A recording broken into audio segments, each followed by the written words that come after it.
Hey, yo, what up? Welcome back. This is not a podcast. This is just my thoughts with Rob Markman. Now, Dreamville Fest happened this past weekend. I didn't go. I just been traveling a ton. First of all, I love Dreamville Fest. It might be my favorite festival to go to. Just the peace, the vibe of it. Like, it's calm, it's dope. It's like just dope MCs, dope acts, dope just performances. But everybody is calm. It's love. It feels like a reunion.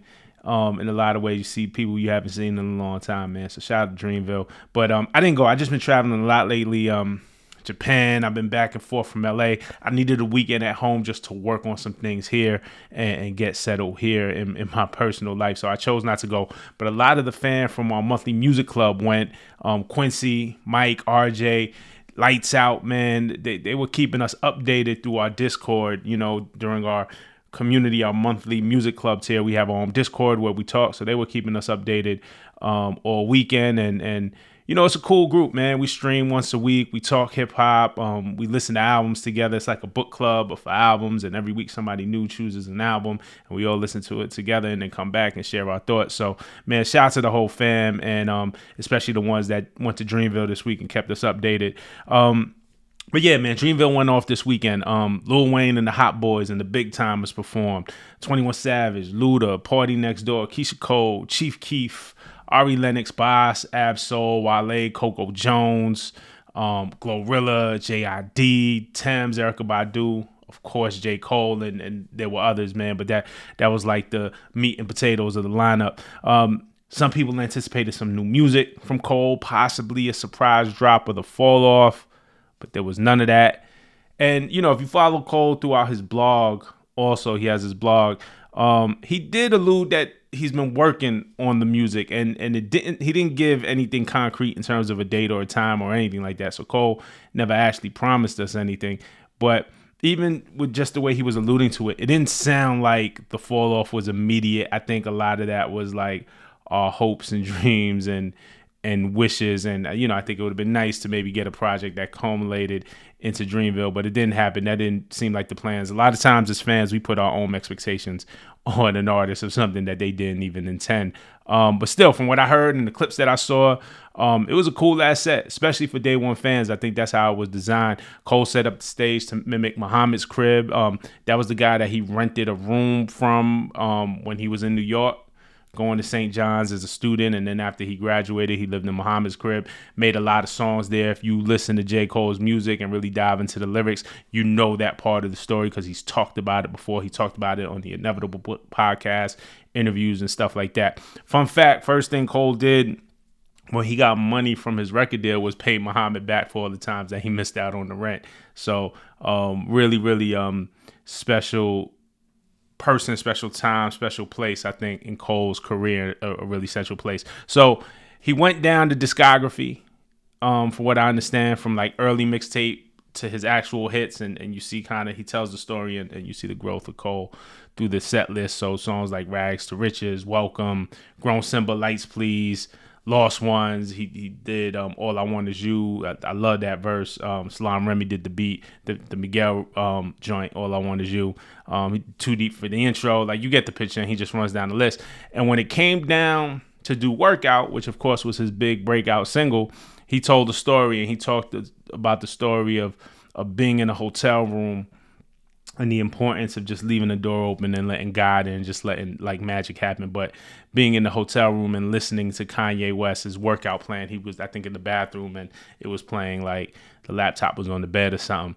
And in that moment, getting inspired, maybe hearing this workout plan in a way he hadn't heard it before was something he was familiar with, but zeroed in on a specific part, and right there got the inspiration for the beat for his single Workout, which at the time, again, if you know Cole's story, everybody at the label kept telling him, you need a hit, you need a hit, you need a hit, you need a hit. And he didn't know how to make one. And he really, really kind of ran himself through the ringer trying to make a hit. So Workout is an important song for Cole, I think, in that regard. Shout out to my man Raul from Genius. He actually captured it on video. He was out there too. Shout out to Raul. Here's the video. Here's Cole talking about it. Even in your most stressful times, all you gotta do is just leave the door cracked for God. That's all he needs, is a little bit of space that he can slide right in there And it was one day I was in a hotel and I had the fucking door cracked. Thank God I had the door cracked. I was listening to the song. I know niggas feel a way about him right now. But I got love for him and I really appreciate him. He cleared all these fucking samples for me, and you know what I mean? And when that door cracked, I heard some shit that I had heard for a long time. I had been hearing this shit, but I heard it differently that day. Boom. So of course the workout plan is a Kanye West song off the College Dropout.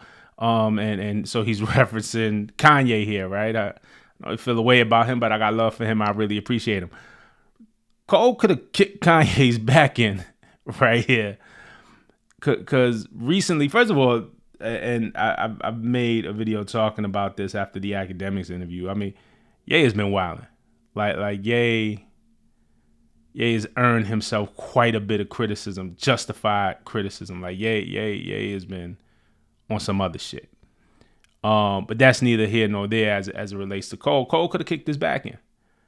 And it, specifically recently because Ye had been tweeting about Cole. We know that he threw shots on Cole in the Like That remix last year, right? He said, y'all so out of sight, out of mind. I can't even think of a Drake line. Play J. Cole, get the pussy dry, play this shit back 130 times. You know, so shout out J. Cole right there. Boom.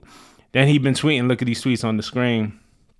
When I met up with Drake during Donda, most of the convo was me telling him he was hurting hip hop by giving J. Cole the platform. And I was saying how much I love Future. He says also, no one listens to J. Cole after losing their virginity. And then he says, I hate J. Cole so much. It's like between Kendrick and J. Cole, I bet you industry plans asked J. Cole to diss Drake. Then we would have been accosted with a J. Cole Super Bowl commercial with no SZA song to save it. So, you know, he's been going in on Cole right now.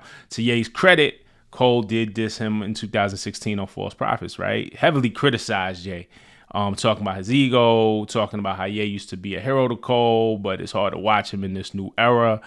And basically saying, hey, maybe it's my own fault for idolizing somebody and putting somebody on that type of pedestal.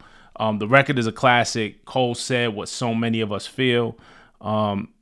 It was a diss, like, let's be real, but it felt like it came from a place of love, right? It wasn't like, I hate this dude. It was like, man, this is somebody who I love, who I looked up to, who I wanted to be like, who I hung on to maybe every word, and look at him now. So I feel like it came from a place of love, but still, it was a diss. And I always say this, you can't blame them for how they react.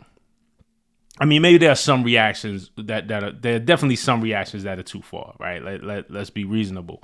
But Ye taking shots at Cole now, and I'm team Cole on this one, but I can see why Ye is upset or has been upset. I mean, there's a world where Ye could look at it and say, all right, man, I ain't like that False Prophet song, but man, it came from a place of love. I'll accept the criticism, right? That level of accountability. There's some people who might listen to it or take it like that. But you don't have to. You certainly don't have to. So I understand Ye crashing out over Cole because at the end of the day, Cole didn't have to say anything. Made a dope record. Cole said something, and Ye is holding on to that. So, you know, these tweets are justified. You made a song about me, even though it was damn near almost 10 years ago. It's 9 years ago, man. Like, damn, man, you still on this? Made a song about me 9 years ago. I'm gonna send some tweets to you. So Ye's been going in on Cole. But you know, it is about Cole. Like, instead of furthering it, instead of responding to it negatively, and bringing some negativity to it, Cole, in telling his story, shot Ye some acknowledgement when he could have absolutely said some slick shit. But it just shows where Cole is, and it's really no surprise. But it shows where Cole is, and made me wonder if he'll engage in a rap back and forth again. I mean, you know, if he didn't engage versus Kendrick after 7 Minute Drill, he decided, okay, I'm out. Is any other back and forth worth it? You know what I'm saying? Now, of course, Dot is his friend and a good friend to him. So is any back and forth worth it if he didn't engage there? Now, I also believe, and I've said this before, I believe all these other rappers like need to not play with his name. Because I still think Cole is a top tier MC. I don't think that changes. Like, the way he puts his shit together, whether or not he engages in the battle, doesn't change his ability as an MC. So I still think of him as a top tier MC, one of the best. But if the fall off is coming and then there's some type of retirement after that, as everyone expects, even though I never believed that rappers truly retire, Cole may be going out on the most peaceful, kumbaya, my soul is at ease, you know what I'm saying, type of vibe, you know what I'm saying, that we've seen. And if that's how he wants to go out, I'm not mad at him. I totally respect it. I'm inspired by it in terms of, I don't know if I would have, and this has to do with growing up and maturing. I might have threw a shot back on that stage, man. I'm like, yeah, he cleared the sample for me, but that was the whole, yeah, fuck him, he's bugging out. I don't know. Like me, this is me looking at my maturity. So, basically saying all that to say I saw Cole up there and marveled at the maturity, inspired by the maturity. Like, if he is truly at peace with himself like that, that's dope. Still looking forward to the fall off, man. I think that's going to be incredible. One of my most anticipated albums of the year, and we'll see. But those are just my thoughts on the matter. Let me know what you think. Hit me in the comments, all right? Peace.